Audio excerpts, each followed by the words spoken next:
les agriculteurs ont un rôle majeur à jouer et ils le savent. Et en fait, on a par exemple, on accompagne des agriculteurs dans le cadre de démarches et de dispositifs de type paiement pour services environnementaux, où en fait, c'est une façon de valoriser les agriculteurs, enfin de valoriser pour une fois les agriculteurs qui ont vraiment des pratiques qui contribuent à maintenir ce type de fonctionnalité écologique dans les agrosystèmes.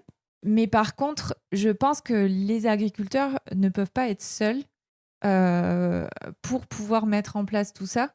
Il faut aussi se réinterroger sur les outils, on va dire, au niveau industriel qu'on met en place derrière. Parce que quand on parle de diversification des systèmes, diversification des rotations, euh, pour des industriels qui aujourd'hui sont sur de la standardisation, ben, y a un petit décalage, quoi. Donc voilà, ça nécessite aussi de réinterroger finalement un peu l'ensemble de la chaîne. Quand on veut de la diversité, c'est difficile de s'adapter à la standardisation parce que Exactement. l'industriel, c'est beaucoup plus simple pour lui. S'il pouvait faire pousser des tomates carrées, bah, ce serait beaucoup plus pratique. Oui, Donc aujourd'hui, les tomates industrielles sont calibrées, elles sont toutes un peu pareilles, alors que nous, justement, on veut des tomates qui soient de plein de couleurs différentes, de plein de tailles différentes et qui ne vont pas rentrer dans dans ces la chaîne standards. de, voilà, de la chaîne de distribution habituelle.